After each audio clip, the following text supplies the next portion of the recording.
Oke, selamat pagi menjelang siang, Bapak Ibu sekalian dan siswa-siswi sekalian.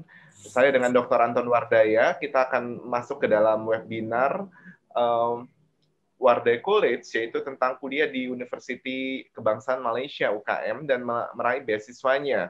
Saat ini sudah ada dua pembicara, yaitu Pak Romaini dan Pak Ali, yang akan mempresentasikan tentang bagaimana sih untuk admission Universitas Kebangsaan Malaysia yang merupakan salah satu terbaik di Malaysia.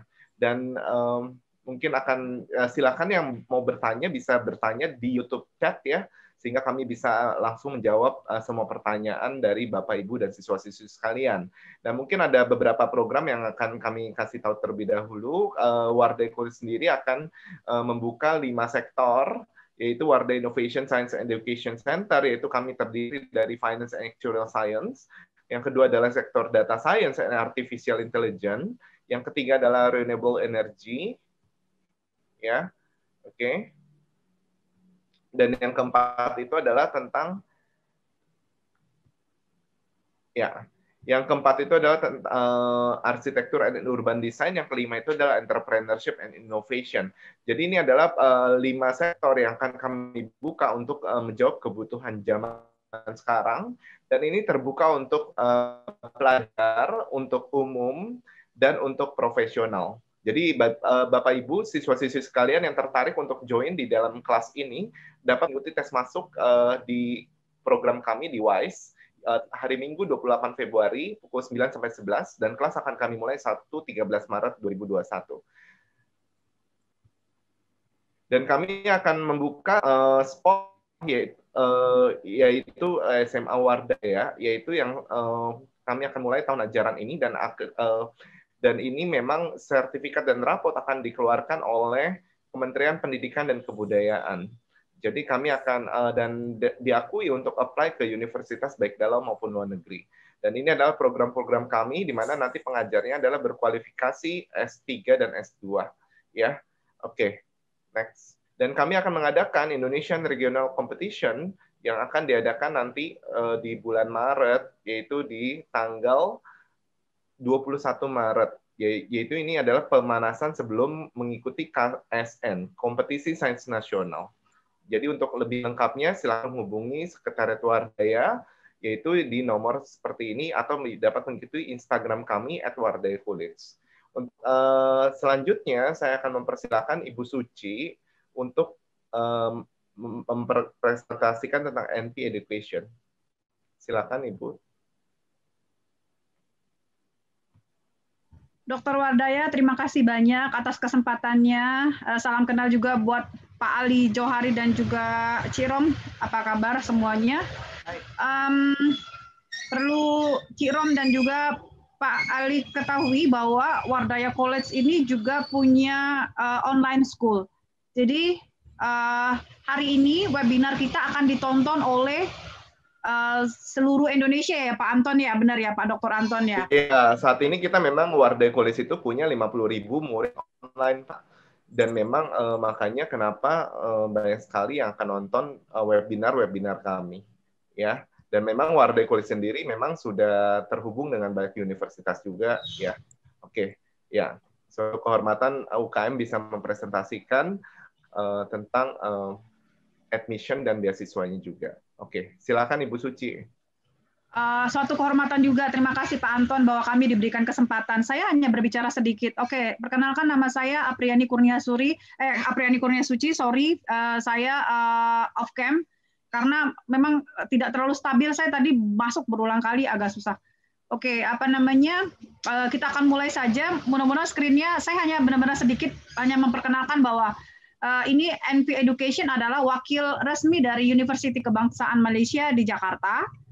Ya, jadi apa yang kami lakukan selama ini adalah membantu para students di Indonesia yang tertarik untuk melanjutkan studinya ke Malaysia, terutama untuk public university. Nah, kali ini kami membawa Universiti Kebangsaan Malaysia, ya, Universiti Kebangsaan Malaysia. yang hari ini hadir diwakili oleh Bapak Rumaini dan juga Bapak Ali ya. Dan ini sekarang di layar teman-teman, di layar viewers sekalian ada tertulis bahwa NP Educations ya. NP Educations, ini alamat kami di Wisma Kodel, HR Rasuna Said, Kafling B4, Jakarta Selatan 12920. Dan ini adalah website kami www.npeducation.co.id dengan saya Apriani di 0811 962 1267 dan juga dengan Ibu Reni 0812 8711 6039. Apa saja yang kami lakukan? Pertama adalah membantu semua registration, terutama di Universiti Kebangsaan Malaysia. Jadi kami juga bantu untuk screening credibility dan juga screening kemampuan dan prospectability untuk calon pelajar. Setelah itu kami akan teruskan dengan Universiti Kebangsaan Malaysia dan kemudian segala transaksi, segala admin seperti visa dan lain sebagainya kami akan bantu. Jadi seperti itu sampai keluar offer letter, kemudian visa berlanjut, kemudian student diberangkatkan. Itu saja dari kami. Nanti saya minta bantuan admin Wardaya untuk share form link kami mungkin di YouTube linknya Pak Anton ya, boleh ya? Saya udah kasih ada formnya. Jadi mungkin kalau yang berminat untuk boleh isi. Jadi bisa kalau ada lebih lanjut pertanyaan atau apa bisa dengan kami. Itu saja. Terima kasih banyak. Selamat pagi. Kami silakan dilanjutkan ke Pak Anton. Terima kasih Pak Anton. Oke, terima kasih Bu Suci buat presentasinya. Oke, tanpa memperpanjang waktu lagi, kami persilahkan dari UKM, yaitu Pak Romaini dan Pak Ali untuk mempresentasikan. Terima kasih. Okey, terima kasih Dr. Anton Wardaya, kepala sekolahnya itu kepala Wardaya College. Kepada Ibu Apriani juga, terima kasih kerana mengundang UKM untuk turut hadir dalam webinar ini. Jadi selamat pagi dan selamat sejahtera kepada semua anak-anak, pelajar, ibu bapa dan juga mungkin ada guru yang terlibat di dalam webinar ini yang menonton di YouTube atau juga yang menonton di channel-channel atau platform yang disediakan oleh Wardaya College. Jadi kami UKM, Universiti Kebangsaan Malaysia berbesar hati kerana diundang untuk memberikan taklimat tentang program-program yang ditawarkan di UKM ini. Jadi tanpa lengahkan masa, saya Muhammad Romaini Kaide Pembaharum, wakil dari UKM, akan menerangkan sedikit tentang UKM pada asasnya untuk kita sama-sama ketahui yang apakah program-program yang ditawarkan dan berapa ramai pelajar-pelajar Indonesia yang sudah belajar di universiti kami. Jadi saya minta izin untuk share skrinnya. Okay.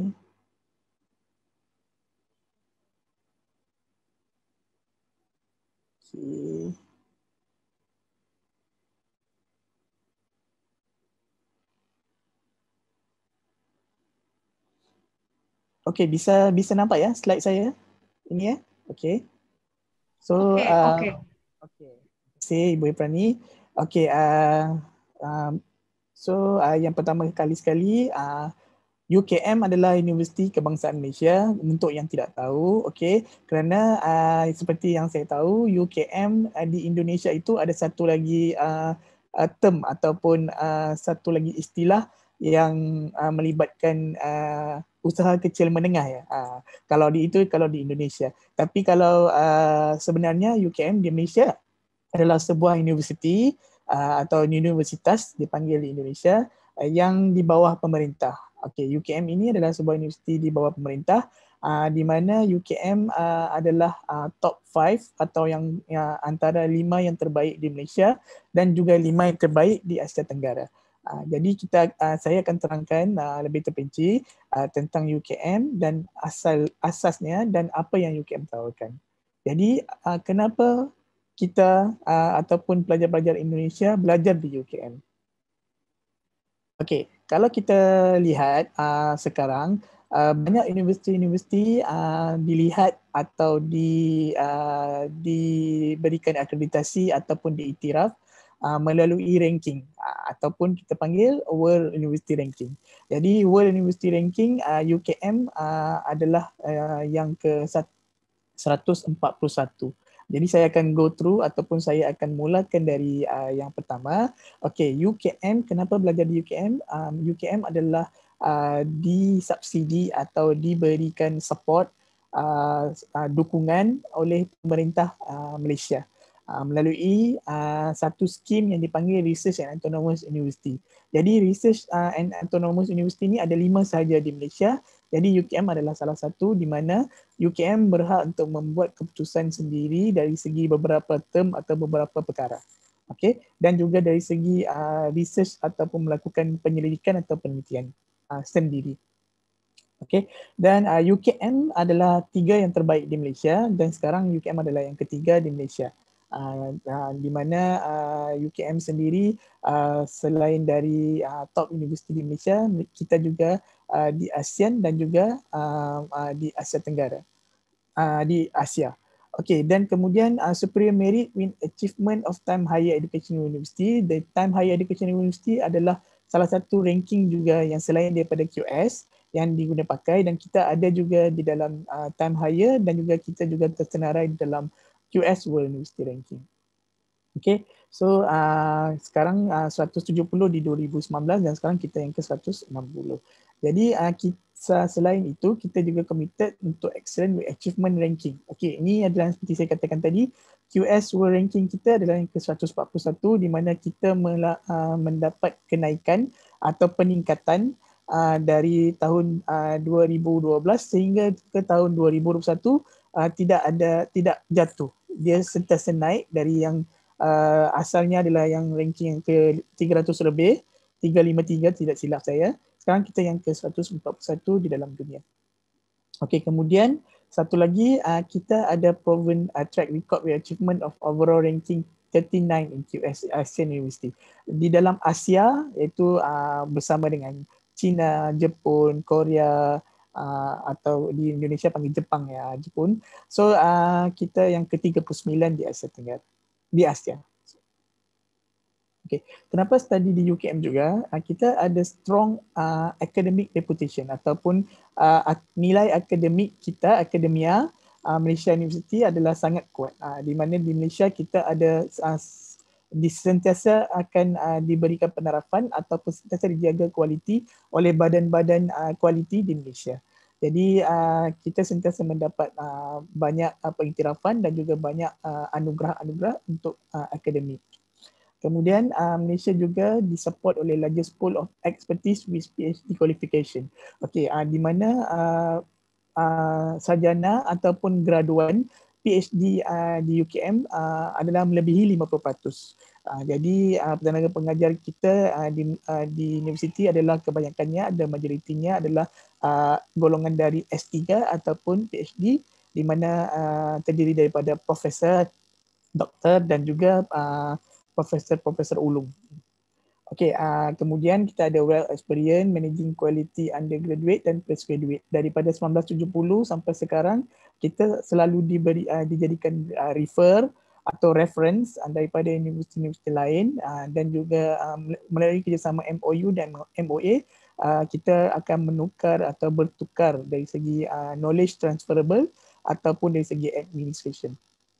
Kemudian kita juga offer the opportunity to participate in student mobility exchange program. Okey, di UKM kita ada juga sistem atau skim penukaran pelajar student exchange dengan negara-negara yang mana kita ada MOU atau MOA, termasuk Indonesia dan termasuk juga di worldwide. Maksudnya Mexico dengan UK, US, Japan dan sebagainya. Kemudian kita ada infrastruktur atau facilities di 3 tempat. 3 tempat ini adalah di Bangi, Ceras dan Kuala Lumpur. Okey, di Bangi adalah kampus induk kita ataupun main campus di Bangi di mana lebih kurang dalam 8,000 hektar. Kemudian di CERAS itu kita ada fakulti medicine, medical faculty, di mana kita ada rumah sakit sendiri, dan juga di Kuala Lumpur kita ada farmasi yang selebihnya iaitu farmasi fakulti yang selebihnya iaitu farmasi, sains kesihatan dan juga pergigian. Kemudian UKM juga terdiri daripada kampus yang ada kedua-duanya, iaitu ada urban, iaitu city campus, dan juga di dalam kampus kita masih ada lagi forest atau reserve forest, kita panggil, iaitu green environment. So kita ada masih ada forest dan masih juga ada city campus. Okey, ini seperti yang kita katakan tadi, untuk ASEAN countries kita yang kelima, maksudnya di Southeast Asia kita yang kelima. Kemudian kalau di Asia ranking kita sekarang yang ke-49, kemudian yang ke-39 sekarang ni di Asia, dan yang di world ranking kita sekarang yang ke-141 di dunia. Okey, siapa yang boleh join UKM? Okey, siapa yang boleh belajar di UKM itu, kita terima pelajar-pelajar dari Indonesia khususnya dalam bidang atau level S1, S2 dan juga S3. Kalau untuk yang saya akan terangkan yang pertama ini adalah dalam bidang S1 ataupun dipanggil degree level. Okay, so degree level kita akan terima pelajar daripada Indonesia itu yang telah tamat atau telah selesai 12 tahun pengajian di SMA ataupun sekolah yang setaraf atau yang levelnya sama. Jadi kita akan lihat pada nilai rapor, kemudian kita akan lihat pada program-program yang diminati. Okey, program-program yang terdapat di UKM ini minimum nilai rapornya adalah 70 dan sehingga minimum untuk yang program yang khusus adalah 90. Jadi yang 90 itu adalah untuk medical UKM. Kalau yang UKM 4 itu adalah satu double degree medical program dengan Universiti 4 80. Jadi rata-ratanya adalah 70 tapi bergantung kepada program-program. Nanti saya akan jelaskan selepas ini. A-level juga kita terima jika di Indonesia atau di Wadaya College ada network atau juga menawarkan pelajar-pelajar yang bukan daripada SMA tapi yang ada mengambil A-level, kita juga terima tetapi mengikut program yang mahu dimohon atau mahu didaftarkan. Jadi A-level itu kita ada kriteria ataupun minimum requirement atau persyaratannya. Kemudian selain daripada nilai rapor, sijil atau A-level yang seperti saya nyatakan tadi, kita juga akan melihat kepada English requirement ataupun minimum English certificate, iaitu sama ada IELTS, IELTS, TOEFL, ataupun yang mana di bawah pemerintah Malaysia iaitu MUET, MUET, Malaysian University English Test. Di mana MUET ini sekarang sebelum coronavirus ataupun COVID ini kita ada buat test ini di Jakarta, di Lampung, di Lombok dan juga di Medan. Tapi setelah COVID ini kita hanya buat di Malaysia. Jika ada student atau pelajar yang ada ambil MUET juga kita terima. Dan lebih bagus kita untuk kita kerana itu adalah mengikut standard yang ditetapkan universiti di Malaysia. Kemudian pas UKM interview ataupun wawancara. Okey, wawancara ini hanya untuk program medical, UKM 4 medical juga, farmasi dan juga pergigian. Dan satu lagi ada undang-undang, tapi undang-undang itu atau hukum itu lebih kepada lokal. Jadi yang untuk international, untuk pelajar dari Indonesia, wawancara seperti yang saya katakan tadi untuk 3 program yang itu. Selain dari itu wawancara tidak ada, kita hanya melihat pada test atau nilai rapor saja. Kemudian meet the faculty specific requirement. Okey, ada persyaratan khas untuk program-program tertentu. Seperti saya katakan tadi, untuk masuk ke UKM itu 70%, tetapi bergantung kepada program-program yang anak-anak ataupun pelajar-pelajar mahu, Jadi ada program yang ada mungkin persyaratannya lebih tinggi sedikit ataupun persyaratannya berbeza. Di mana mungkin kita perlukan apa subjek-subjek atau mata pelajaran tertentu untuk lulus ataupun kredit untuk masuk ke program-program itu. Okey, di mana UKM ini terletak? Okey, UKM ini terletak ataupun situated di south of Selangor ataupun antara Selangor dan juga Kuala Lumpur. Jadi kalau ikutkan UKM ini, kita ada di Selangor, kita ada juga di Kuala Lumpur. Cuma lebih detail saya akan tunjukkan di sini. Okey, UKM asalnya adalah ditubuhkan di Kuala Lumpur, tetapi telah di sana itu adalah fakulti asasnya, itu fakulti tertentu sahaja yang mana ada medical, health science dan fakulti farmasi. Kemudian kita berpindah ke Bangi. Di Bangi adalah fakulti yang utama atau main campus, di mana semua program selain dari 3 yang saya nyatakan itu berada di Bangi. Okey, di sini saya tunjukkan map ataupun peta yang lebih jelas di mana UKM itu berada di tengah-tengah. Jika kamu sampai dari Indonesia, dari Jakarta atau Bandung atau dari sekitar-sekitar Indonesia, akan sampai ke bandaranya KLIA ataupun kita panggil Kuala Lumpur International Airport.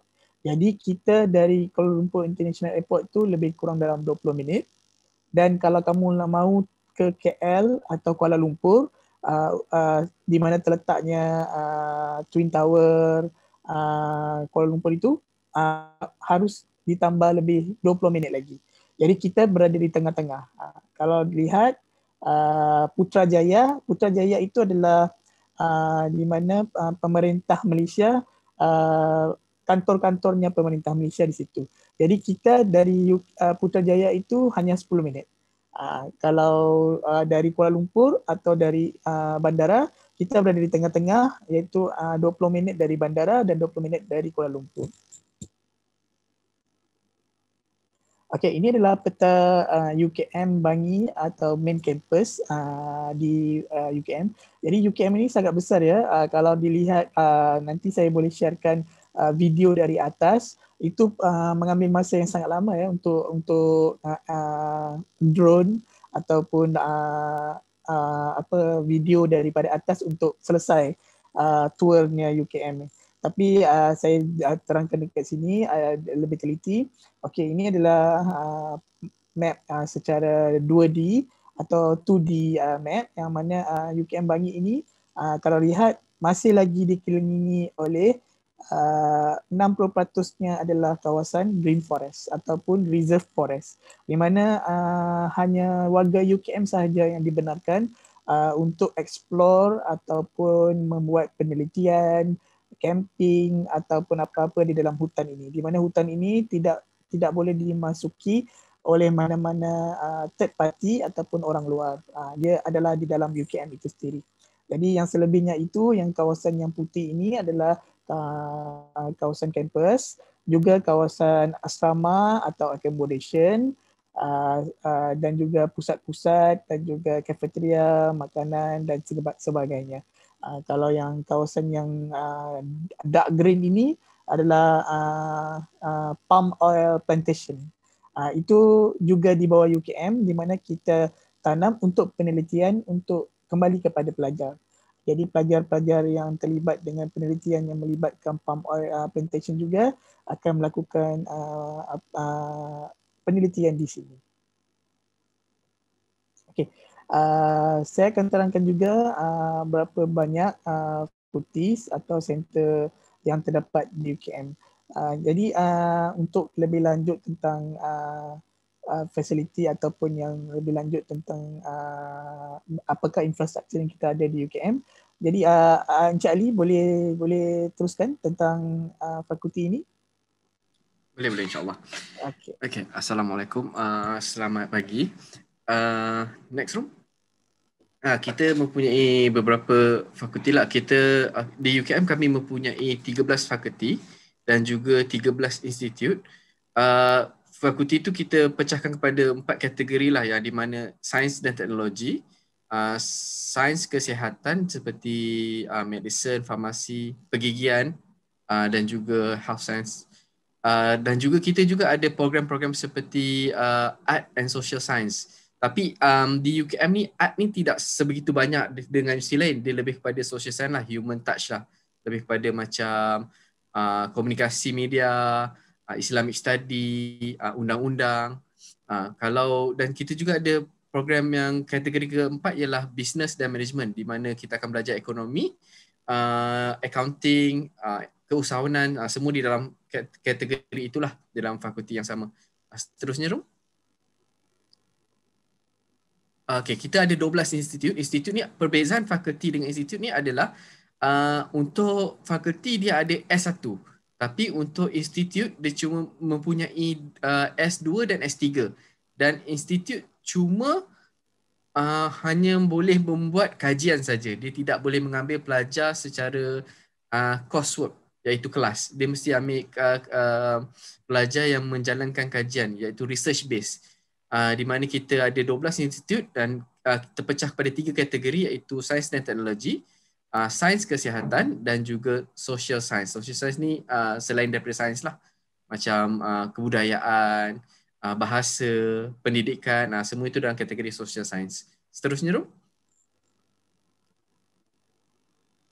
Okey, kami punya intake, kita punya permohonan akan bermula pada April 2021 dan seterusnya dia akan tutup pada Jun, 30 Jun 2021. Di mana kita memerlukan masa 2 bulan untuk kita proses visa lah. Selalunya visa tu mengambil masa sebulan atau 2 bulan. Jadi permohonan tu mesti dimohon sebelum Jun. Sekiranya ada program-program yang khas, contohnya macam pelajar-pelajar yang ambil A-level, keputusannya akan keluar pada bulan Ogos. Kita boleh submit dulu trial tu dulu. Dan nanti keputusan sama ada terima atau tolak selepas dapat keputusan Ogos itu. Tapi kena segala permohonan kena mulakan antara April hingga Jun 2021 supaya kita boleh ikut time frame tu lah. Sebab kita risau sebelum-sebelum ni terjadi banyak perkara, banyak isu lah, di mana pelajar ditawarkan tetapi visa tu tak sempat nak diuruskan kerana masa tu terlampau singkat. So kali ni kita dah tetapkan April sehingga Jun, 30 Jun 2021. Seterusnya, Rom. Bagaimana untuk apply? Okey, kalau di sini untuk apply boleh contact dengan Ibu Aprina, Rom? Betul? Ibu Suci. Ibu Suci, boleh contact dengan Ibu Suci. So nanti melalui beliau boleh terus beliau ajarkan cara-cara step-step tu mohon. Sebab kita bukan tak galakkan pelajar memohon secara sendiri, boleh memohon secara sendiri, tetapi nanti akan ada masalah dari segi visa dan follow up tu. Sebab okey, satu lagi mengenai UKM ni, dia punya permohonan tu bukan seperti universiti swasta, bukan universiti yang bayar yang lain, iaitu kalau kita mohon hari ni esok dapat. Tidak, dia akan ada proses-proses dia yang mengambil masa. So contohnya kamu mohon sekarang, mungkin akan ada mengambil masa sebulan atau 2 bulan mengikut fakulti lah. Ada fakulti cepat 2 minggu, ada fakulti mengambil masa 2 bulan. So sebab mereka akan kumpulkan semua permohonan, selepas permohonan semua dah dikumpulkan, baru mereka akan pilih yang terbaik.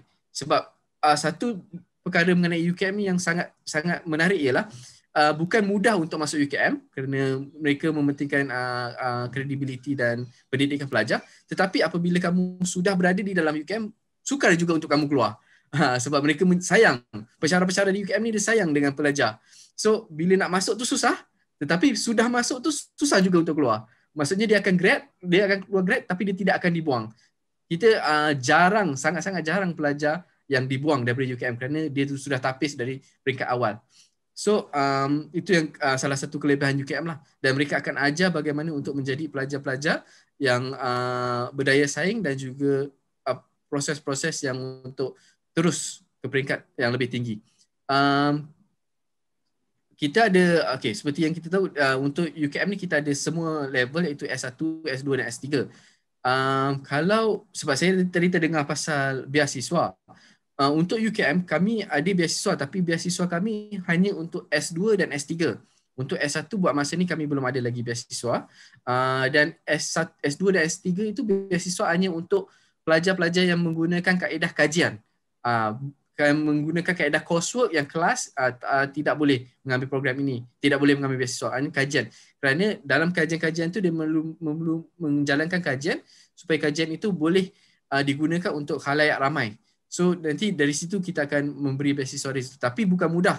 Tetap akan bersaing dengan serata dunia untuk mendapat beasiswa itu. Tapi kami ada untuk S2 dan S3. Untuk S1 kami belum ada lagi beasiswa. InsyaAllah mungkin akan datang atau buat masa ni belum ada lagi lah. Kami masih propose lagi benda itu. Okay, drum next. Okay, kita dah sampai hujung kita punya presentation. Mungkin kalau ada soalan-soalan kami boleh diajukan kepada kami dan kami boleh jawab buat masa inilah. Kita akan share, kami akan share video lifestyle UKM. Jadi sebelum question and answer ataupun sesi soal jawab ataupun yang mana yang lebih relevan atau yang berkaitan, kita akan share selepas habis video ini ya.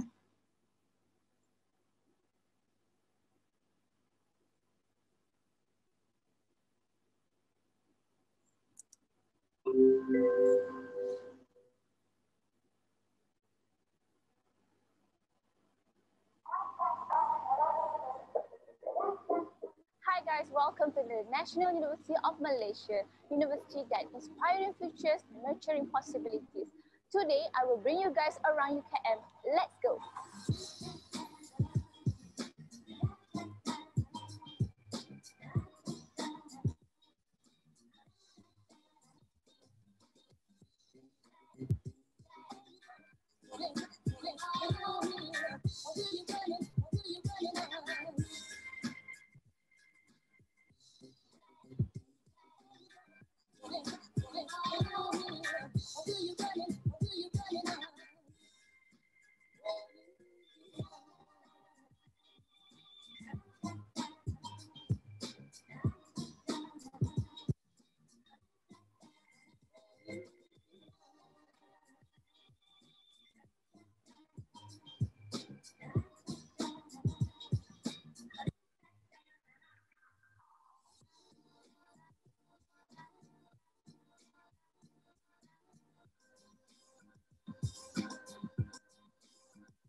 showing me around UKM. What are you waiting for? Come and join us.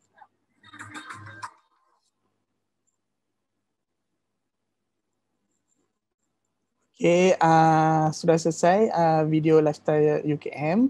Jadi ada apa-apa dari soal jawab atau kita boleh ke sesi soal jawab. Ini saya terangkan juga, ini adalah video UKM dari atas ataupun seperti yang katakan tadi menggunakan drone. Jadi mungkin boleh enjoy.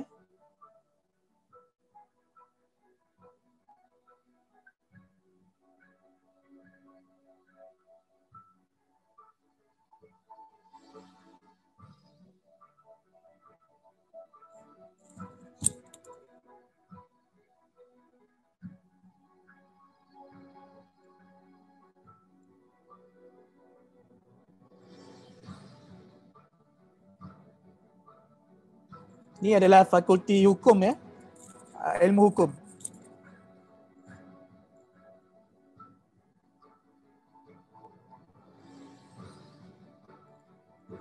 Ini fakulti IT.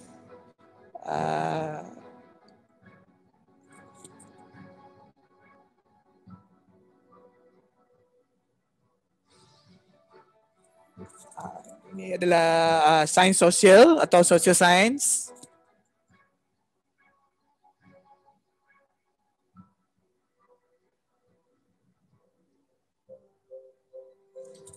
Fakulti Pendidikan.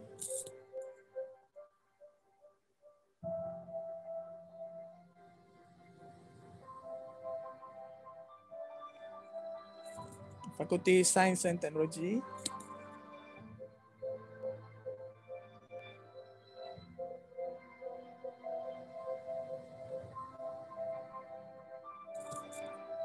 Islamic Studies atau Pengajian Islam.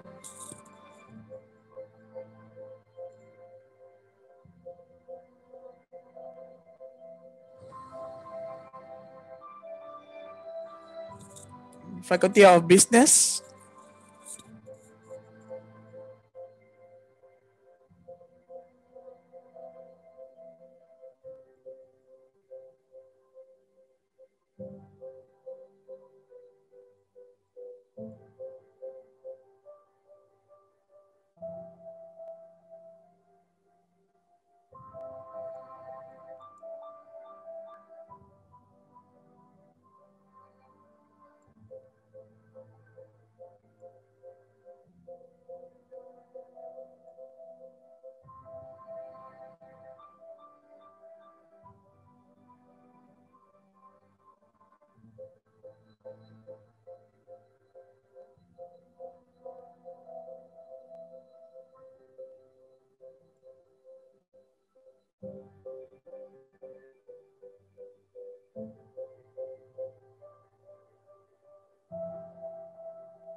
Stadium University ataupun pusat sukan.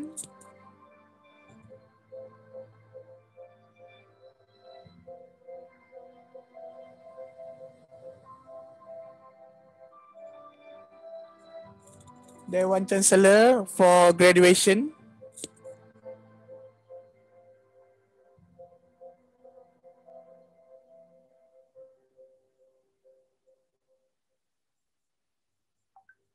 Okey,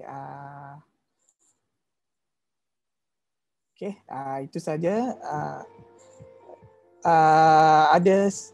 Adakah saya harus serahkan pada Ibu Aprani atau kita ada sesi sharing?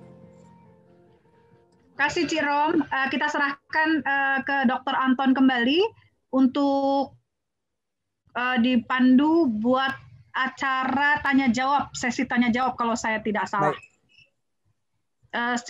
Waktu dan tempat kami persilahkan buat Wardaya kembali. Terima kasih. Terima kasih Cik Rom atas pemaparannya.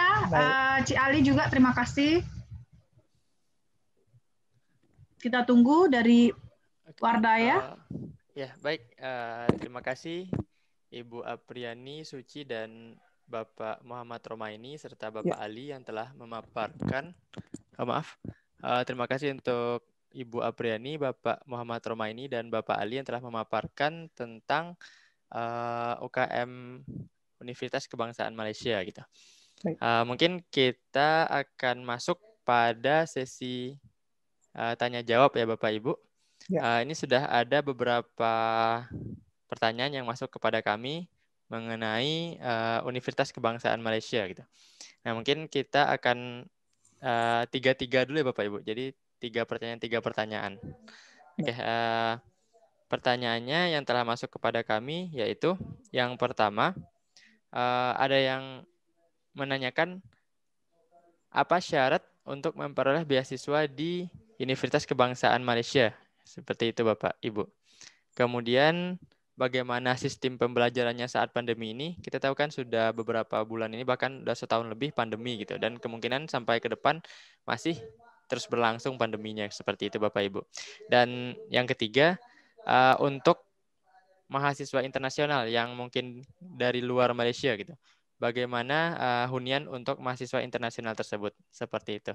3 dulu Bapak Ibu. Terima kasih. Dipersilakan. Okey. Terima kasih ya kepada Wadaya College. Okey, Encik Ali, mungkin Encik Ali boleh jawab untuk pertanyaan ni yang sebentar tadi. Saya boleh kongsi skrin tak? Boleh. Share skrin. Okey. Nampak tak? Okey, nampak. Okey, seperti yang saya katakan sebentar tadi, untuk kita punya scholarship, beasiswa kami cuma ada untuk tahap S2 dan S3 saja. Dan syarat-syaratnya kita ada 2 kategori iaitu gold, emas dan silver, perak. Di mana yang perbezaannya dari segi jumlah allowance dan juga dia punya, kalau kata gold tu kita boleh dapat tiket pergi balik dan juga allowance. So kira senang dengan lebih mudah ialah datang sini belajar saja dan buat kajian. Kalau dari segi yang silvernya ada sedikitlah, ada yang separuhnya dibayar oleh universiti, ada separuhnya pelajar kena cari sendirilah. Okey, untuk syarat-syaratnya dia terbuka kepada international dan lokal, tapi kena ada keputusan akademik yang bagus sebelum masuk ataupun tengah belajar, dan juga tidak ada tajaan dari mana-mana. Maksudnya tiada beasiswa daripada Indonesia ataupun daripada mana-mana syarikat yang menaja beliau, dan juga pelajar mesti adalah dari program yang menjalankan kajian. Bukan daripada coursework. Coursework ni adalah kelas. Yang kajian ni kita kena ada buat kajian lah, kena buat thesis dan kena buat paper dan juga penelitian kalau di sana ya, penelitian. Dan juga ada syaratnya, ya syarat seterusnya ialah dia kena penelitian tu ada beberapa kena menulis, kajiannya kena menulis di tak silap saya Scopus. Sekejap tak silap saya adalah di Scopus. Dan kajian tu kena masuk ke Scopus untuk ni lah. Ya benar, Scopus. So CGPA contohnya di sini, CGPA yang diperlukan ialah 3.67/4. Ini masa degree lah. Maksudnya S1 tak ada, sebab S1 tak ada keputusan degree tu lagi. So masih S2 dengan S3 je boleh, sebab masih degree dia kena 3.67. So maksudnya kalau kata ada pelajar yang nak masuk S1, nak dapat tajaan, mungkin ada perancangan panjang yang di mana mereka mungkin boleh dari S1 tu dia dah tanamkan, S2 dengan S3 mungkin dia nak dapatkan scholarship. Maksudnya masa S1 tu dia dah belajar betul-betul lah. Dia belajar betul-betul dapat 3.67 ke atas dan insya-Allah lah dia boleh mohon scholarship pada S2 dan S3, tapi kena ada syarat-syarat lain lah, seperti publication, dapat scholarship tadi, tajak lain tu semualah. Itu syarat-syarat yang biasalah. Selain itu soalan nombor 2 tadi apanya? Ali mungkin saya bisa tambahkan. Boleh boleh. Kalau untuk beasiswa memang S1 tidak ada untuk di UKM. S1 mau berangkat ya. Tapi kalau S1 pada saat di sana kemungkinan ada. Jadi seperti kayak beasiswa untuk anak yang kurang mampu atau yatim piatu itu ada. Kebetulan anak saya yatim dapat. Jadi terus itu satu. Terus yang kedua atau dari dari organisasi atau dari perusahaan-perusahaan. Corporate juga banyak. Jadi apply-nya nanti pada saat semester 2. Jadi pada saat berjalan. Jadi usahakan memang nilai di atas 3,5. Itu udah harus. 3,5 dan juga IELTS-nya diusahakan di atas 7 kalau memang ingin segera tapi anak Wardaya rata-rata 7, Cik. Wardaya is the best college in Indonesia. So bagus. Ya, rata-rata mereka anak-anaknya IELTS-nya 7. Nah, terus atau beasiswa yang mau berangkat dari Indonesia, seperti ada beasiswa dari Yayasan Kazana, dari yayasan banyak kalau yayasan yang di Indonesia, termasuk juga CIMB Niaga, kemudian dari Maybank, kemudian dari Petronas, itu bisa apply dari Indonesia untuk S1. Memang tidak banyak sih, kayak Kazana cuma ada 5, dan tahun ini kebetulan mereka kebanyakan pada suspend karena lagi COVID. Nah itu sih masalahnya. Kita tunggu ya, siapa tahu untuk tahun ini dibuka kembali, mudah-mudahan. Nah kalau dibuka kembali teman-teman bisa coba apply. Saya yakin kok Wardaya College pasti sering kasih info itu kok. Tentang link-link beasiswa yang bisa diambil untuk negara-negara mana saja termasuk Malaysia. Nanti mungkin saya akan share juga ke Dr. Anton supaya nanti Dr. Anton bisa bantu share. Lembaga apa saja yang sering bantu sering bantu untuk kasih beasiswa, baik mau berangkat maupun yang sudah di sana. Itu saja. Kalau S2, S3 memang banyak. Terima kasih. Mudah-mudahan bisa membantu. Terima kasih. Okey, pertanyaan kedua ia berkenaan pembelajaran semasa COVID-19 kan. Okey, untuk buat masa ini sehingga semester akan datang, pembelajaran masih lagi secara dalam talian, online kelas. Cuma untuk program-program yang perlu ke makmal, pelajar boleh hadir ke universiti. So macam makmal is laboratory. Laboratory. Makmal is laboratory. Okay, lab laboratory. Okay, untuk program-program yang memerlukan kajian di makmal atau laboratory itu, mereka perlu dah hadir di kampus lah. Tidak perlu risau kerana apabila sudah memohon, apabila sudah mendapat surat offer letter, apabila dapat offer letter dan sebagainya, nanti akan ada instruction, arahan-arahan susulan yang mana sebab kami masih menanti kerajaan punya polisi sebab pemerintah Malaysia masih belum mengeluarkan polisi sama ada pelajar perlu ada di sini ataupun pelajar perlu ada di sana. Tapi buat masa ini, semester yang kebelakangan ini memang belajar secara dalam talian kelas kecuali yang memerlukan makmal seperti engineering dan juga perubatan. Perubatan di sana apa? Kedoktoran di sana. So dua program yang perlukan laboratory ni mungkin mereka perlukan inilah hadir. Tapi visa macam biasa walaupun online ataupun kelas fizikal, tetapi visa perlu proses seperti biasa kerana walaupun online nak daftar tu kena ada approval daripada visa unit seperti itu.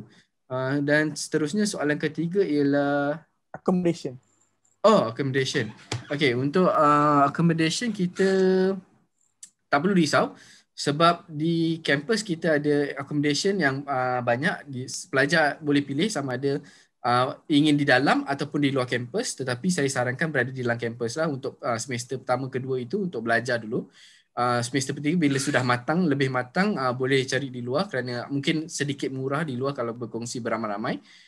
Tetapi kalau di dalam kampus untuk semester 1 dan semester 2 itu ada, jangan risau. Kami memang ada accommodation di dalam kampus. Itu tak perlu risaulah sebab kita ada satu unit accommodation, dia akan bahagikan pelajar-pelajar yang duduk di dalam dan duduk di luar. Tapi kalau pelajar yang sudah matang, sudah dewasa, sudah ada berkeluarga, saya sarankan duduk di luar. Kerana di luar banyak juga apartmen dan juga kondominium berdekatan dan rumah-rumah sewa. So tidak perlu risau tentang itulah. So boleh teruskan kepada soalan yang berikutnya. Sepertinya sudah kan itu terakhir kan about accommodation kan. Betul. Admin Wardaya boleh kenalan. Nggak enak soalnya manggilnya admin Wardaya. Ya baik Bu. Baik, sebelumnya saya memperkenalkan diri dulu. Perkenalkan, nama saya Bapak Muhammad Jamil, bisa dipanggil Bapak Jamil. Ya Bapak Di Jamil. saya di Salam sini kenal. guru matematika di Wardaya College, seperti itu Bapak Ibu. Oke. Salam kenal Pak semuanya. Jamil. Ya, salam kenal Bu Suci. Salam kenal Bu Pak Romaini dan Pak Ali. Ya. Gini Pak Jamil, bolehkah kita memperkenalkan program kedokteran Unpad, karena dari Wardaya paling banyak permintaan ke kedokteran Unpad. Mungkin Cik Rom bisa kan ya diselipin sedikit biar Cik Rom kasih presentasi sedikit tentang kedokteran Unpad. Oke. Nggak banyak kok. Pak Jamil gimana, bisa? Oh ya boleh Bu. Nah, karena animo dari Wardaya ini paling banyak ke kedokteran, karena students-nya itu mostly champions for maths, for science gitu loh. Jadi memang jadi kalau gimana ya, how to describe ya? Ya, silakan dari UKM mungkin masih ada yang mau dipresentasikan. Iya Pak Anton, saya lupa tentang yang ini ya, program kedokteran. Ya benar. Unpad, ya? Boleh ya? Oke, ini kayak menarik sekali. Oke. Boleh? Terima kasih Pak Anton dan Pak Jamil. Boleh, Cik Rom silakan. Oke, saya akan teruskan dengan UKM, kolaborasi antara UKM dan juga pemerintah Indonesia melalui Unpad di Pajajaran di Bandung. Jadi ini adalah satu program G2G atau kita panggil government to government, yang mana adalah appreciation ataupun juga inisiatif daripada Kementerian Pendidikan Malaysia dan juga Kementerian Pendidikan atau Kementerian Riset, Teknologi dan Pendidikan Indonesia melalui universitas atau universiti pemerintah, dan kolaborasi ini adalah program kedoktoran, yang mana program kedoktoran ini adalah sangat bagus kerana pelajar akan dapat dua bukan satu ya, 2 scroll atau 2 anugerah sijilnya daripada UKM sendiri dan juga daripada Unpad sendiri. Yang mana Unpad itu dan UKM juga seperti yang kita tahu universitas di bawah pemerintah yang untuk masuk ke Unpad atau UKM ini benar-benar sukar. Kalau di Malaysia itu UKM, kalau tanyakan anak-anak di Malaysia itu sukar untuk masuk ke UKM, lagi-lagi program kedoktorannya. Begitu juga dengan Unpad.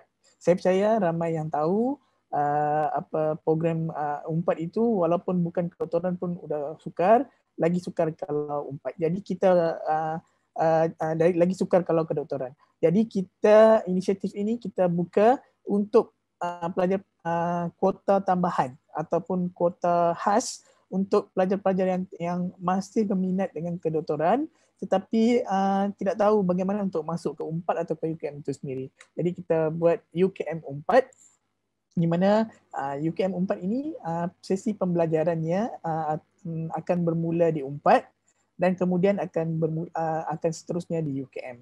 Jadi program UKM Unpad ini 6 tahun, terdapat pertambahan lebih setahun daripada program kedoktoran yang biasa. Tetapi program kedoktoran yang biasa itu lebih sukar untuk masuk kerana pensyaratannya, kalau nilai rapor itu di Indonesia saya tidak pasti, tapi kalau di Malaysia nilai rapornya harus minimum 90%. Itu kalau program kedoktoran UKM. Tetapi untuk UKM Unpad, program ini dipanjangkan lebih setahun, tetapi pensyaratannya atau syarat kemasukannya itu lebih mudah, iaitu minimum 80% nilai rapor. Dan kemudian bergantung pula kepada wawancara ataupun interview yang seperti saya katakan sebelum ini dalam slide saya yang tadi. Jadi wawancara ini harus akan menceritakan tentang bagaimana pelajar-pelajar punya karisma, attitude, personality, dan juga knowledge tentang basic medical. Jadi dari situ kita akan pilih adakah pelajar ini benar-benar adalah calon doktor yang bagus untuk masuk ke program kedoktoran ini atau tidak. Tetapi wawancara itu lebih kepada santai dan tetapi ada terma atau prosedur-prosedurnya yang harus diikuti.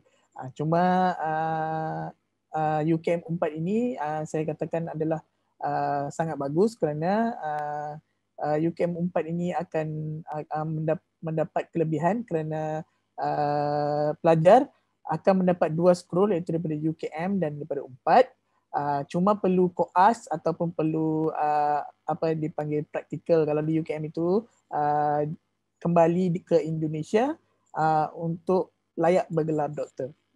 Kalau pelajar itu adalah pelajar Malaysia, jadi dia harus koas di Malaysia. Kalau pelajar itu pelajar Indonesia, jadi dia harus koas di Indonesia selepas tamat atau selesai belajar di UKM 4 ini. Jadi UKM 4 ini kita memang mengalu-alukan kedua-dua negara di mana kita mengalukan pelajar dari Indonesia dan juga kita mengalu-alukan pelajar daripada Malaysia juga. Itu adalah kelebihan program UKM 4 dan kita untuk pertanyaan lebih lanjut boleh tanya sama Ibu Apriani atau boleh juga tanya dengan kita dalam sesi Q&A. Terima kasih Cik Rom. Kalau tak salah Cik Rom ada flyer atau apa yang tunjukkan requirement masuk ke medical itu apa aja. Okay. Terus cost-nya. Jadi mereka ada gambaran. Baik, saya akan share to Indonesia, including tadi yang semua program yang lain. Tapi karena kita sedang bicara medical dulu. Terima kasih. Ya. Kalau kita mahu lihat brosur itu, brosurnya memang menarik kita. Kalau untuk S1 saja kita ada lebih kurang 56 program. Jadi kalau saya mau terangkan 56 ke 56 program itu di sini mungkin mengambil masa yang lebih panjang. No, jadi, medical saja. Medical saja. Okey. Yeah. Saya akan sharekan sebentar ya. Saya akan buka. Sementara itu mungkin ada soalan lain yang mungkin Cik Ali boleh jawab dulu. Saya akan buka brosur UKM 4 itu. Oh ya, benar. Okay. Boleh Pak Jamil boleh lanjut pertanyaan berikutnya kalau ada. Terima kasih sambil Cik Rom mempersiapkan file yang akan di-share. Baik, terima kasih Bapak Romai dan Ibu Suci serta Bapak Ali. Kemudian kita lanjutkan ke pertanyaan selanjutnya itu adalah tadi sebenarnya sudah dijelaskan juga, mungkin ini ada yang mungkin perlu dijelaskan lagi sepertinya Bapak, soalnya ada yang bertanya lagi.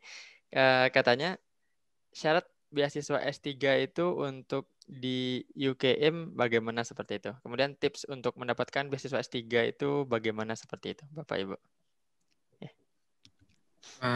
Syarat untuk S3 ya, sebentar ya.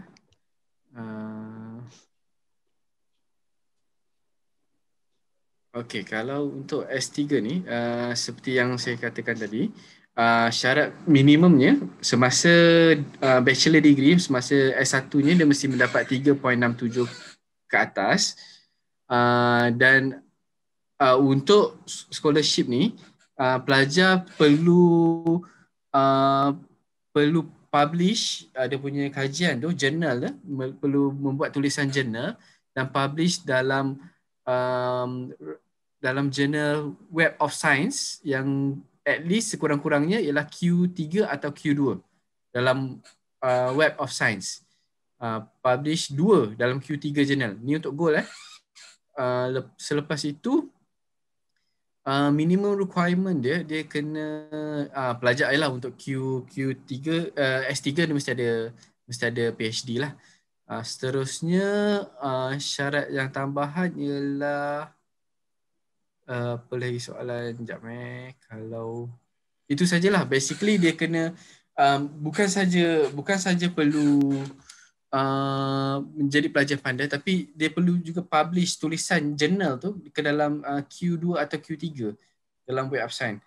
So selalunya pelajar yang mendapat beasiswa ni dia ada dua cara. Satu, dia semasa S2 tu dia dah publish. dia dah publish dalam jurnal Web of Science tu. So masa dia buat S3 tu, so dia dah tunjukkan putih, saya dah pernah publish kat sini. So nanti bila S3 dia kena publish lagi tapi dah ada putih. Tapi kalau yang belumnya, macam S2 tu, kalau dia belum ada, maksudnya dia masuk dulu. So dia publish cepat-cepat dan masa beasiswa itu buka, dia boleh mohon pada masa itulah. So jadi dia ada dua cara lah. Satu, kalau daripada S2, dia masuk dulu, dia mohon, ataupun kalau memang dia S1, dia masuk ke S2, memang dia adalah pelajar yang sangat bagus. Pelajar yang betul-betul bagus dan dia dah mendapat recommendation daripada fakulti itu sendiri, kata pelajar ni bagus dan boleh push untuk beasiswa. Dan itu adalah salah satu cara yang cara ketiga lah. Sebab saya mempunyai seorang rakan saya, dia daripada Indonesia juga, dia daripada Makassar. Beliau daripada Makassar. Dia adalah pelajar yang sangat bagus di UKM. Dia pelajarnya sangat bagus. Saya tak pasti dia mohon ke tidak. Tapi kalau dari segi recommendation tu, fakulti tak ada masalah. Fakulti akan bagi recommendation kepada pelajar-pelajar yang bagus seperti ini. Tetapi dia mestilah pelajar. Tetapi kalau S2 atau S3 tu yang masuk ke S2, S3, dia kena ada publication tu. Itulah dia punya peraturan-peraturan untuk mendapat scholarship itu. Oke, baik. Terima kasih Pak Ali Johari.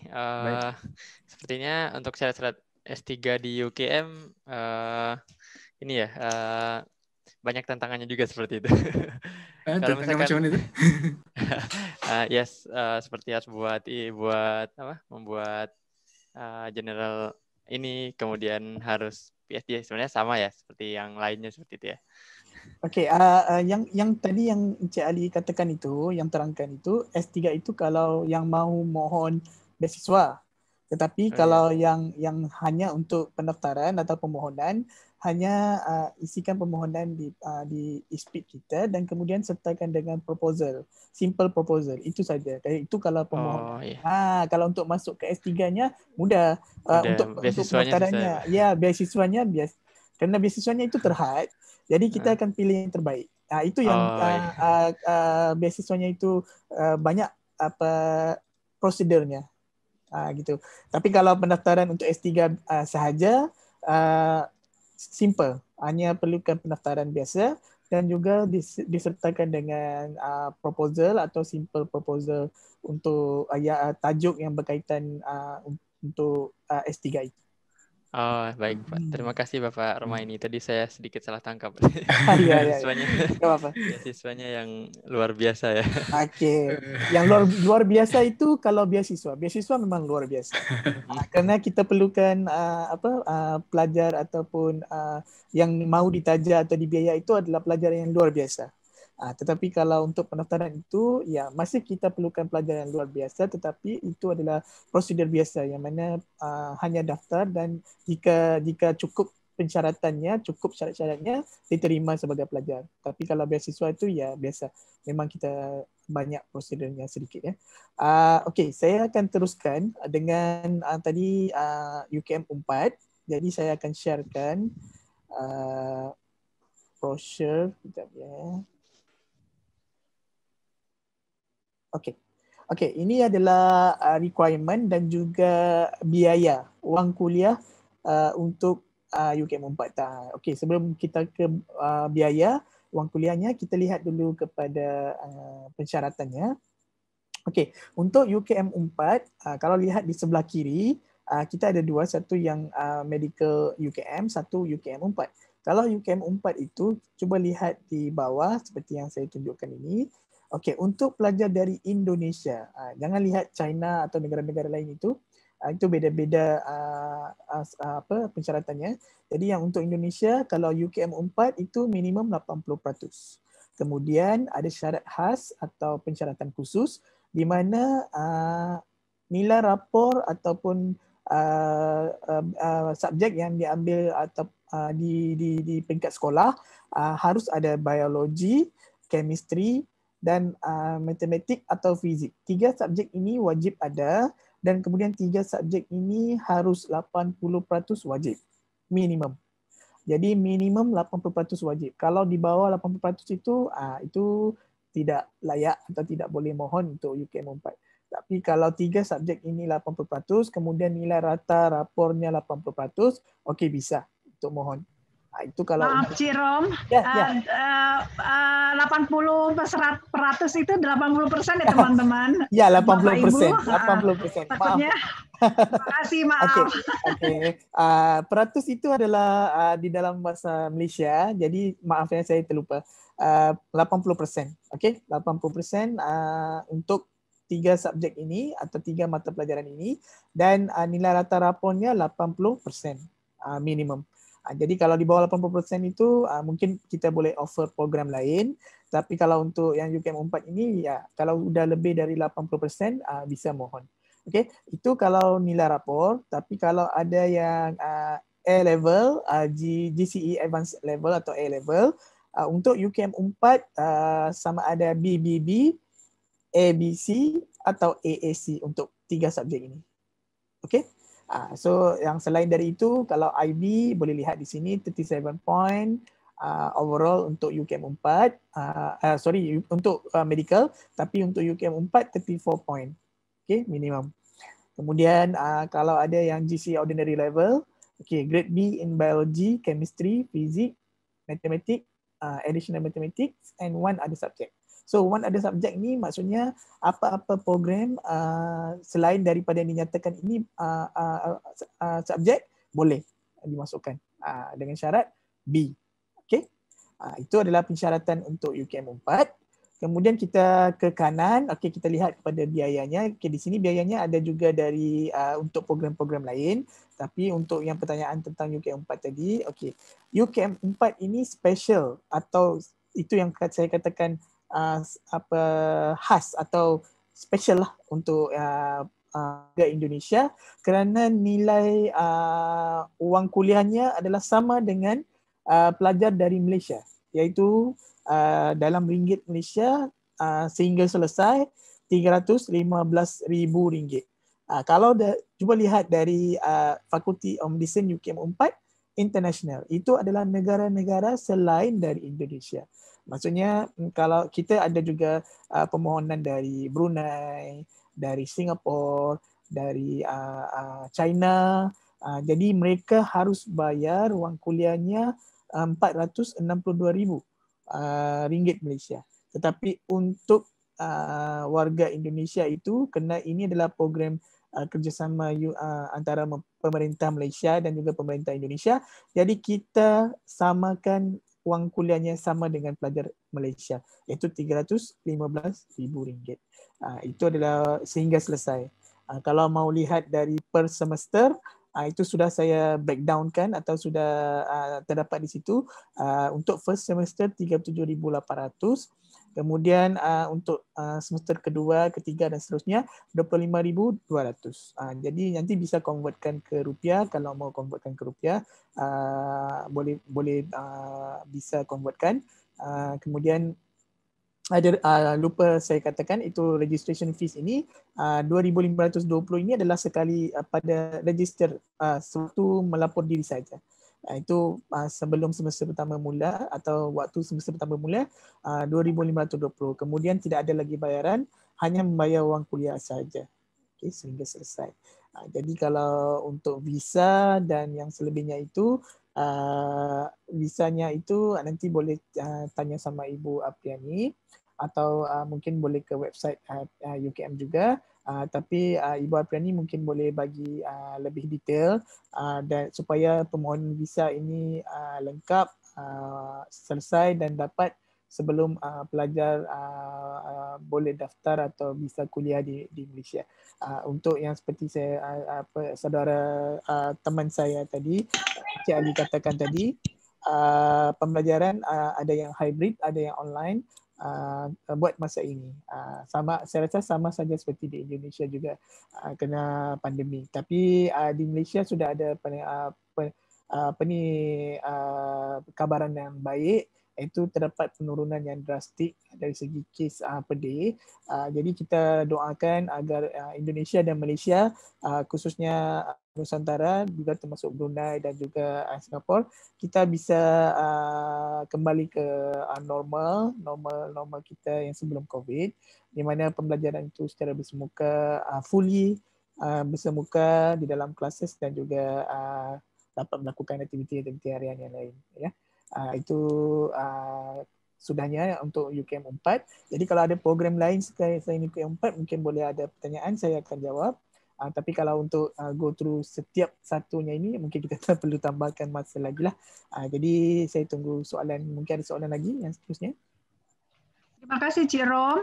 Menyambung dari pembicaraan Cik Rom tadi, benar teman-teman atau Bapak Ibu, silahkan kalau memang ada yang berminat, sampaikan ke kami rapor semester 5. Nanti saya akan coba screening dan akan kita interview apakah kami akan merekomendasi anak Bapak Ibu atau kakak adik di sini atau Bapak Ibu di sini yang berminat ke S1, S2, S3. Nah, dari situ nanti kami akan teruskan kepada UKM. Nah, nanti UKM akan memberikan offer letter dan setelah itu proses visa.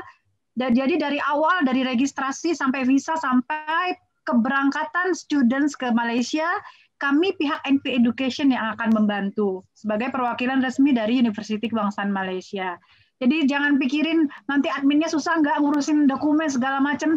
Karena memang Cik Rom dan Cik Ali kebetulan visa Malaysia ini untuk hitungan dibanding dengan embassy-embassy yang lain memang lumayan susah. Padahal sama-sama ASEAN. Tidak tahu kenapa kalau berjalan sendiri ya. Jadi ya, tapi karena kebetulan kami memang ditunjuk langsung oleh kerajaan untuk menangani universitas negeri di Malaysia, student-student Indonesia yang akan ke universitas negeri di Malaysia. Kami kebetulan memang diberikan link yang alhamdulillah dimudahkan. Jadi mudah-mudahan kami bisa membantu untuk adminnya dan sebagainya dengan lancar sampai keberangkatan. Jadi tinggal kasih ke saya dokumen rapornya dan IELTS-nya terus duduk manis. Gitu ya. Nanti kalau kami rekomendasikan, maka ujungnya akan dapat offer letter. Seperti itu, baru keberangkatan dan lain sebagainya. Gimana Pak Dr. Anton? Masih ada waktukah atau bagaimana? Silakan Bu Suci, jika ada yang mau masih disampaikan silakan. Jadi kita masih ada waktu sekitar 5 menit ya. Selesai. Okey, Ibu Aprani, saya ada tambahan sedikit untuk penyampaiannya. Silakan Cik Rom.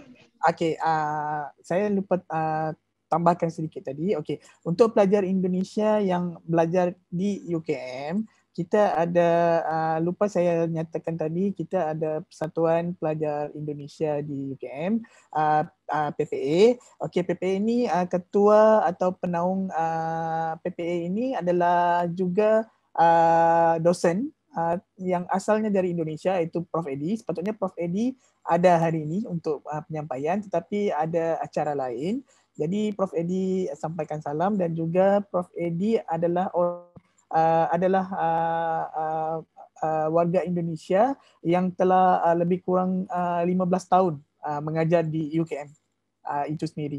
Jadi beliau adalah dosen di Institut Selfuel, seorang yang baik, peramah, dan juga beliau adalah penerusi atau ketua kepada PPA. So PPA kita adalah sangat aktif, yang mana kalau lihat di Instagram boleh bisa search PPA UKM, di mana di situ ada share juga tentang beasiswa, tentang perkara-perkara yang berkaitan tentang lifestyle di UKM, untuk pelajar Indonesia, aktiviti-aktiviti pelajar Indonesia di UKM. Juga tempat-tempat yang dikunjungi ataupun tempat-tempat yang untuk warga-warga dari Indonesia untuk mungkin liburan ataupun study group atau apa-apa penelitian yang berkaitan. Boleh lihat di Instagram PPA UKM. Dan PPA UKM ini juga adalah ahli-ahlinya ataupun dari presidennya sampai ke ahli-ahli biasanya itu adalah pelajar-pelajar dari Indonesia sendiri. Jadi kita membenarkan PPA untuk ada kantornya juga sendiri di Pusanika, itu salah satu bangunan ataupun building di UKM khas untuk pelajar Indonesia, kerana pelajar Indonesia adalah antara majoriti pelajar yang berada di UKM, selain daripada China, dari Bangladesh, daripada UK, US dan juga daripada negara-negara lain. Jumlah pelajar Indonesia adalah ramai. Sekarang yang aktif di UKM ada 300, yang masih belajar ada 380 orang, tetapi yang telah selesai atau grad daripada UKM sudah lebih kurang hampir 4,000 orang. Yang mana rata-ratanya dari Kepulauan Jawa dan juga Sumatera, yang alumni UKM dari Indonesia. Jadi itu pertambahan daripada saya. Jadi mungkin saya boleh kembali kepada Ibu Apriani untuk seterusnya. Ya, jadi jangan khawatir kalau mau mengirimkan anak, adik, saudara ke sana, karena ada Persatuan Pelajar Indonesia di setiap university, termasuk juga yang ada di UKM. Dan tadi menurut Cik Rom dari Indonesia lumayan banyak, jadi nanti persaudaraannya akan dimudahkan. Dan kalau untuk college sendiri atau asrama, memang semester pertama adalah wajib di asrama. Dan biasanya UKM akan memberikan ada namanya college Ibu Zain. Memang college Ibu Zain itu khusus buat internasional kan? Benar nggak, Cik Rom? Ya, betul. Benar. Ya, buat international students. Nah, itu biayanya itu paling mahal sampai Rp1.000. Tapi Rp1.000 itu untuk single. Boleh di silakan, Cik Rom. Sebenarnya untuk double ataupun accommodation-nya itu, saya bisa sharekan, tidak sampai RM1,000. RM1,000 itu mungkin dia ada aksesori atau pertambahan, mungkin dia mau bawa ada mesin atau alat-alat yang dia mau bawa. Tapi saya akan sharekan, sebentar ya, saya akan sharekan dengan lebih detail. Yang terendah di asrama sekitar RM7 semalam. Jadi itu sangat murah sekali dan sangat terjangkau. Ya, benar. Ya, karena kebetulan anak saya juga di Malaysia, saya hanya di Universitas Negeri, saya hanya mengirim RM1.000 Bapak Ibu dan adik-adik sekalian. 1 bulan itu sudah termasuk asrama, makan, minum, nonton di bioskop gitu ya. Itu udah sangat-sangat cukup. Untuk accommodation, seperti yang Ibu Apriani sebutkan tadi, yang RM7 per day itu kita ada college yang sama yang boleh apply, tapi yang wajib yang pertama sekali untuk pelajar dari S1 terutamanya harus masuk ke Ibu Zain. Jadi Ibu Zain ni adalah yang seperti yang saya tunjukkan gambar ini, sangat premium, sangat katakan eksklusif, tetapi dengan harga yang terjangkau, sangat terjangkau. Kalau kita lihat di sini harganya RM490 untuk twin sharing. Kalau lihat twin sharing ini sudah ada AC, ada juga pantry, kitchen juga di luar, ada juga self laundry, ada cafeteria, ada lounge, student lounge ini untuk santai, untuk kopi, untuk mungkin libur ataupun untuk nonton TV. Kita juga ada college living room. College living room ini kita berikan TV, satellite TV yang ada semua channel-channel di dunia seperti HBO, Fox Movies and everything. Boleh share sama-sama rakan-rakan untuk lihat, jadi tidak perlu bisa keluar mau nonton di restoran atau di tempat-tempat lain, tidak perlu, kerana pelajar sudah ada college living room ini di asramanya itu sendiri. Kemudian kita ada toilet yang bersih, dan juga kita ada dewan serbaguna untuk kegunaan aktiviti-aktiviti belajar. Contohnya kalau ada malam budaya, malam mahasiswa ataupun ada konsert. Jadi kita ada dewan yang dekat ataupun bersebelahan dengan asrama itu sendiri. Jadi kalau untuk single room itu RM680 atau lebih kurang 1,3 juta per month. Itu kalau yang satu biliknya itu satu orang. Di mana eksklusif untuk seorang saja. Dan dilengkapi dengan AC, dilengkapi dengan meja, semua lampu segalanya. Tapi kalau yang twin sharing atau yang dua, 490 ataupun kurang lebih 1 juta. 1 juta, lebih kurang 1 juta per month. Okay, so itu yang wajib untuk semester pertama dan semester kedua. Kemudian semester ketiga bisa kalau mau yang lebih ordinary, lebih kepada pelajar yang tidak premium, tidak ada AC, hanya katil dan juga kelengkapan asas, ya bisa untuk RM7 sehari atau lebih kurang dalam 400 ke 500 ribu rupiah per bulan. Itu yang bukan premium, yang biasa.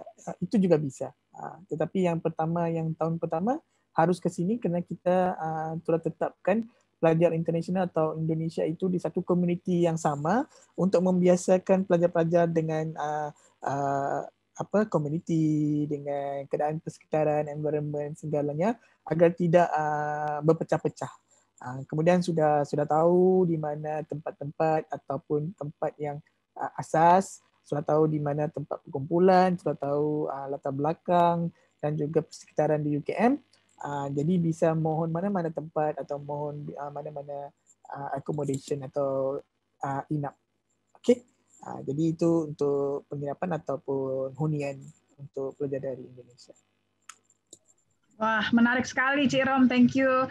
Teman-teman ya, di satu asramanya itu ada laundry, ada tempat ada recreation room-nya, ada di setiap jadi satu rumah itu ada 4 bilik nih misalnya ya. Satu rumah itu maksudnya 1 unit ya, kayak 1 unit apartemen, misalnya ada 4 bilik. Nah, di dalamnya situ juga ada kayak kitchen-nya. Jadi lengkap semua. Terus nanti ada tempat jemur, terus ada futsal, ada tempat tenis dan segala macam, ada kafetaria. Itu setiap tower. Ada berapa tower kah, Cik Rom? Okey, maksudnya ada berapa college sekarang? Okey, kalau college semuanya ada 10 college. Tapi yang untuk Ibu Zain ini boleh memuatkan sekitar 220 ke 250 orang untuk Ibu Zain yang premium ini. Jadi kalau yang semua sekali di dalam kampus UKM itu lebih kurang dalam hampir 4,000 pelajar bisa tertampung ya? Ya, tertampung di UKM. Dan teman-teman towernya setiap asrama ada 2 tower ya, tower laki-laki dan tower perempuan, dipisah ya teman-teman.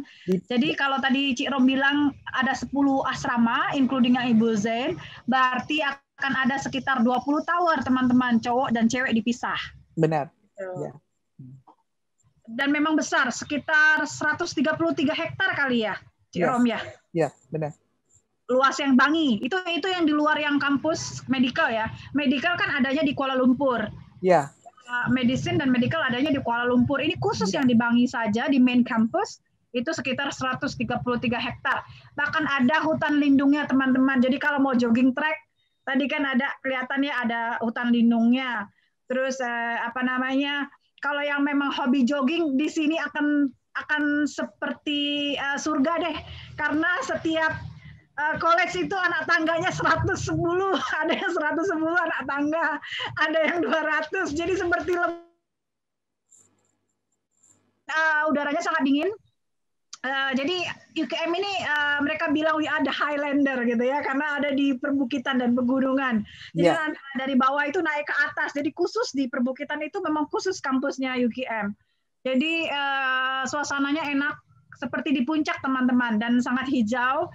Biasanya anak Indonesia sangat agak cerewet ya. Pokoknya di sana harus pakai AC, bla bla bla bla. Setelah sampai sana saya udah susah-susah nih ya nyariin yang ruangan di Ibu Zain itu. Ibu Zain itu favorit ya teman-teman. Dan itu kalau saya dibantu sama Ci Ali atau Ci Rom agak susah tuh dapatnya. Nah sekalinya dapat terus bilang jam 3, Kak Suci ternyata dingin loh, jam 3 saya matiin AC. Aduh rasanya. Makanya saya bilang. Ya, kerana kawasan di Ibu Zain itu masih dilitupi oleh forest green, tetapi dia bukan di dalam hutan. Dia itu dikelilingi oleh pokok-pokok yang ditanam banyak untuk mengekalkan. Ya, masih banyak pepohonan. Ya, untuk mengekalkan oksigen yang tinggi di sekitar itu. Jadi memang sejuk, lebih dingin, lebih lagi kalau di waktu pagi. Itu. Benar. Demikian Wadaya College. Terima kasih banget nih kesempatannya. Masih adakah pertanyaan atau bagaimana, Dr. Anton atau Pak Jamil? Ibu Suci, terima kasih Pak Romaini dan Pak Ali ya.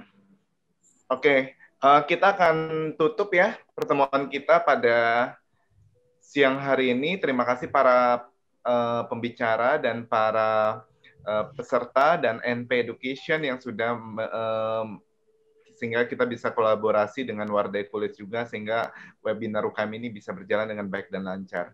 Oke, terima kasih banyak untuk lebih lengkapnya nanti ya. saya sudah cantumkan telepon dari NP Education ya untuk langsung menghubungi Ibu Suci. Ya, oke, terima kasih Bapak Ibu sekalian. Terima kasih Pak Anton, terima kasih Pak Jamil, Rom, Ci Ali, semuanya sehat selalu semuanya. Sehat selalu. Ya, sampai ketemu lagi. Terima kasih banyak. Pagi semua.